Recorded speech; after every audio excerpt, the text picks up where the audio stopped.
ኢትዮጵያና ኢጅፕት ስልጣኔ መነሻው አባይ ነው። በተለይ ምንጩም አባይ ነው። ከክርስቶስ ልደት በፊት ወደ 5000 ዘመን ያደርሱታል በጣም አጥኞችና ይሄ ስልጣኔ ከፍተኛ ደረጃ የደረሰ ሲሆን በተለይ ጥቋቁር ፈርዖኖች ግብጽን ጨምረው የሚገዙበትና ግብጻውያን በፈርዖኖቻቸው በስልጡን ፈርዖኖቻቸውና ኩፉን በመሳሰሉ ከፍተኛ ፒራሚዶችን በመገንባት ጭምር ስልጣኔውን ወደ ላይ ከፍታ ደረጃ ላይ ያደረሱ ናቸው። ከነዚህ መካከል ታሪክ አጥኚዎች እንደሚናገሩት ወደ 18 የሚጠጉ ፈርዖኖች ኢትዮጵያውያን እንደነበሩና በእነዚህ ጊዜ ደግሞ ስልጣኔው ከፍተኛ ደረጃ ላይ እንደደረሰ ነው ጥናቶች የሚጠቁሙት። እንግዲህ በዛ ዘመን ኒል ይሉታል፣ ነሃል ይሉታል። ነሃል ሪቨር ይባላል። ነሃል ሪቨር ማለት በግዕዝ ቋንቋ ራሱ ንሂር ማለት ነሃር ማለት ፈሳሽ ማለት ነው፣ ወንዝ ማለት ነው፣ ጅረት ማለት ነው፣ ባለብዙ ወንዝ ማለት ነውና ነሃል ሪቨር ወይም ነሃር ሪቨር በመባል ይታወቃል። ነሃር ማለት ቃሉ በግዕዝ እንጠቀመዋለን፣ ፈሳሽ ማለት ነው፣ ከፍተኛ ወንዝ ነው፣ ጅረትንም ይጠቁማል። ባለብዙ ውሃዎችን ስለሚጠቁም እንግዲህ ክቡራን ተመልካቾቻችን ይሄ ቃል ራሱ በደንብ መታወቅ እንዳለበት ሐሳብ አስተያየት እንሰጣለሁ። በአጠቃላይ ግን የዓለምን ስልጣኔ ስንመለከት ወንዞችን ተመስርቶ የሚጓዝ ስልጣኔ ነው። ለምሳሌ የህንድ ስልጣኔ የኢንዱስን ወንዝ ይዟል። የክሬቴ ስልጣኔ ኤጂያንን ወንዝ ይዟል። የቻይና ስልጣኔ የቢጫ ወንዝ የሚባለውን ይዟል። እነ መስጴጦሚያ፣ እነ ኢትዮጵያ፣ እነ ኢንዱስ፣ እነ ቻይና በአጠቃላይ አብዛኛውን ስልጣኔ ስትመለከቱ ወንዝ አካባቢ የተመሰረተ ስልጣኔ ነውና ግዮን አባይ ናይል ለስልጣኔያችን ሁሉ መነሻ አድርገን ማየት ስለምንችል ነው ዛሬ ዳሰስ ማደርግላችሁ። መጀመሪያ ግን እስቲ ስሙን እንፈትሸው። ምን ተብሎ ይጠራ ነበረ የሚለውን ነው ማየት የምንፈልገው ክቡራን ተመልካቾቻችን። የመጀመሪያው ስያሜ እንግዲህ በመጽሐፍ ቅዱስ ላይ ሰፍሮ የምናየው ስሙ ግዮን ነው።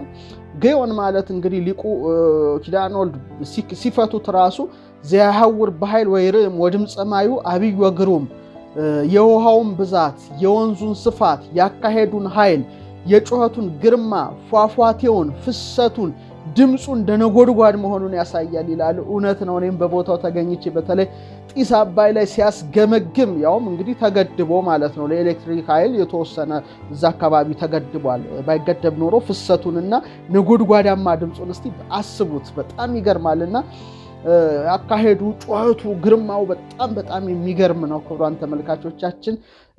በተንቀሳቃሽ ፊልሙ ላይም እንደምታዩት እጅግ አስገራሚ ድምጽ ያለው ነውና ግዮን ማለት ዘያሐውር በኃይል የሚሄድ ድምፁ በጣም አካሄዱ፣ ጩኸቱ የሚያስፈራ ነው የሚል አስገራሚ ስያሜ ሰጥተውታል። ለዚህ ነው የሁለተኛው ወንዝ ስም ግዮን ነው። እርሱም የኢትዮጵያ ምድር ይከባል ብሎ ሙሴ ጽፏል ዘፍጥረት 2:13 ላይ እና ወንዝነቱ የኢትዮጵያ ነው ማለት ነው። ሀብቱ የኢትዮጵያ ነው። የሁለተኛው ወንዝ ስም ግዮን ነው። እርሱም የኢትዮጵያ ምድር ሁሉ ይከባል በማለት በእውነት ሁሉ ገባር ወንዞች ሁሉ ወደሱ እንደሚሄዱ በተለይ ደግሞ ያንን ደግሞ ጠራርጎ እንደሚሄድ ጽፎታል። ስለዚህ ከአራቱ አፍላጋት ከኤፌሶን፣ ከጤግሮስ፣ ከኤፍራጥስ ውስጥ የሚጠቀሰው ሁለተኛው ወንዝ ግዮን ነው ብሎ እንግዲህ ይነገራል። ሌላው ደግሞ ሪሰርች መስራት ለምትፈልጉ ደግሞ ቅዱስ ያሬድ ስለዚህ ወንዝ ጠቅሷል። በተለይ በክርስቶስ ልደት በተአምር ተለውጦ ወተትነት እንዳሳየ ደግሞ ዝማሬ በሚል መጽሐፉ የዛሬ 1500 ዘመን የነበረው ሊቁ ማሕሌታይ እንዲህ ይላል። በተለይ ዝማሬው ላይ በእንተ ልደቱ ለእግዚ አድባር ኮኑ ህብስተ ሕይወት ወእፀወ ገዳምኒ ፈረዩ አስካለ በረከት ማየ ባህርኒ ኮነ ታሊበ ወማዕረ በማለት የወንዝ ውሃ ራሱ ማዕርና ሀሊብ ሆነ በማለት ይሄ ወንዝ የሀሊብነት የወተትነት ግብር ልክ በገነት እንደነበረው ጠባይ ደግሞ አሳይቷል በተአምር በማለት ሊቁ ማሕሌታይ ጽፏል። ስለዚህ ለሪሰርቸሮች ራሱ ከሃይማኖት ፐርስፔክቲቭ ይህን ራሱ መጠቀም እንደምትችሉ ካሁኑ ላመለክታችሁ ወዳለው ክቡራን ተመልካቾቻችንና ፈለገ ሀሊብ የወተት ወንዝ ነበረ በማለት ይጠቁመዋል። ስለዚህ ከአራቱ አፍላጋት የወይን ወንዝ፣ የማር ወንዝ፣ የዘይት ወንዝ መካከል የሚጠቀሰው እንግዲህ ፈለገ ሀሊብ የተባለው ግዮን እንደሆነ ነው በሊቁ ዝማሬ ላይ የምናየው። ይሄም ራሱ እንደ አንድ መነሾ ሊሆነን ይችላል ማለት ነው። ሌላው አባይ የሚል መጠሪያ ተሰጥቶታል። አባይ ማለት ሁለት ፍቺ ያለው፣ አንዱ ታላቅ ማለት ነው። በግዕዝ ቋንቋ ታላቅነቱን ማየት እንችላለን። በተለይ ግን ከአቡነ ዘራቡሩክ ታሪክ ጋር የሚገናኝ ነው። እኔም ይህን ለማየት ወደ አቡነ ዘራቡሩክ ቤተክርስቲያን ጉዞ አድርጌ ነበረ። በተለይ ከአባይ ጋራ ስያሜውን የተያያዙት ስያሜውን የሰጡትን ጻድቅ መካነ መቃብራቸውንም ሄጄ ተሳልሜዋለሁ። ሙት ያነሱበት ድጉ የፈወሱበትን መስቀል ሄጄ ለማየት ችያለሁ። ክቡራን ተመልካቾቻችን እሱን ለብቻው በሌላ ቪዲዮ ላይ አቀርብላችኋለሁ ስለ ቦታውም ታሪክ። በተለይ መነሻው ግሽ አባይ ይባላል። ለምን ግሽ ተባለ? ራሱ ግሽ እንግዲህ የኢትዮጵያውያን በብዛት የሃይማኖት ሀገር ከመሆኑ አንጻር እያንዳንዱ የሀገር ስያሜዎች፣ የቦታ ስያሜዎች ከሃይማኖት ታሪክ ጋራ፣ ከመጽሐፍ ቅዱስ ታሪክ ጋራ፣ ከባህል ጋራ የተዛመዱ የተያያዙ የተሰናሰሉ መሆናቸው ለኛ እንደኛ ላሉ ሀገራት እንግዳ አይደለም ብዬ አስባለሁና ከአቡነ ዘርአቡሩክ ታሪክ ጋራ ይገናኛል። ሄጄም እንዳየው ስዕላቸውም ያንን ያሳያል። በተለይ መጻሕፍታቸውን ሁሉ እዛ ባህር ውስጥ እንደጨመሩት ዜና ገላቸው ይናገራል። ለጊዮን አደራ ሰጥተው እንደሄዱ በተለይ በነበሩበት ጊዜ ይጽፋል። በተለይ ደግሞ ከ7 ዓመት በኋላ ሲመለሱ እንግዲህ ተአምር ማለት ሚራክል ማለት ሱፐርናቹራል ነው፣ ከተፈጥሮ ውጪ።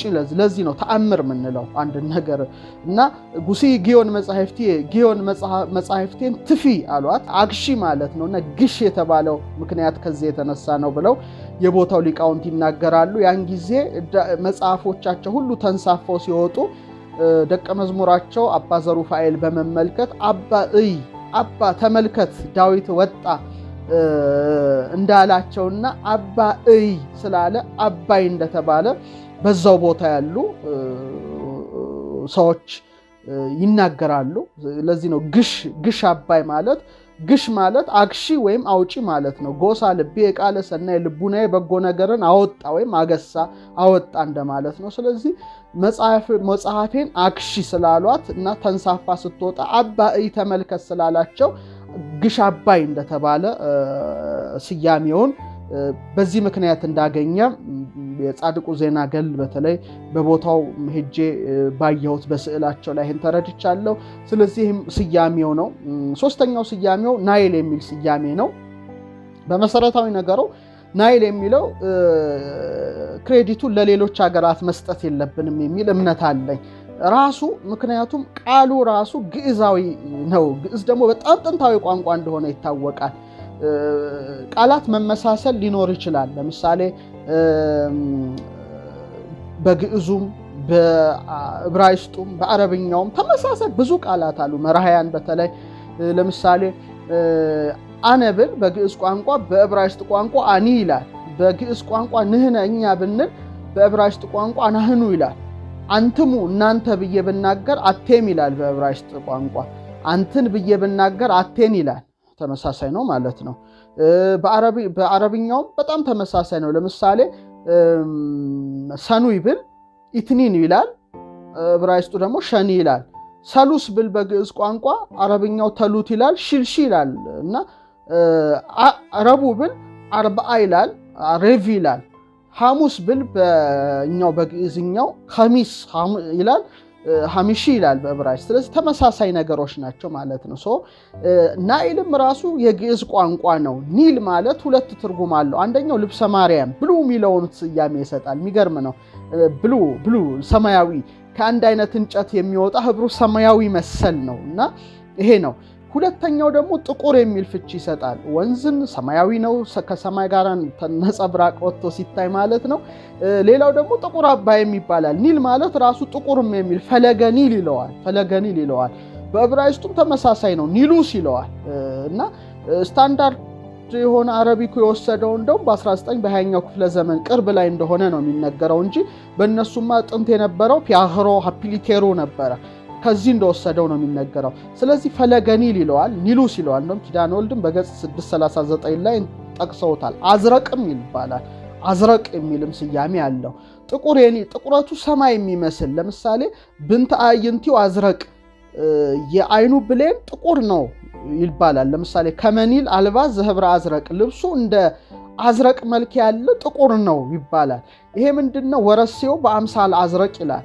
ጥቁር አፈሩን ሁሉ ይዞ ከኢትዮጵያ ጭኖ ደፍርሶ ሲሄድ የአፈሩን አሸዋውን ምኑን ይዞ ሲሄድ ደፍርሶ ጠቁሮ ነው የሚሄደው። ስለዚህ ጥቁር አባይ መባሉ ራሱ ኒሉስ ማለት ጥቁር ፈለገ ኒል ማለት ራሱ በግዕዝ ቋንቋ ጥቁርነትን ያሳያል፣ ሰማያዊነትንም ያሳያል። ስለዚህ ብሉም ያሳያል፣ ብላክንም ያሳያል ማለት ነው። ተመሳሳይ ነው። አልኒል አላዝራቁ ይላል በአረብኛ፣ በእኛም አዝረቅ እንለዋለን።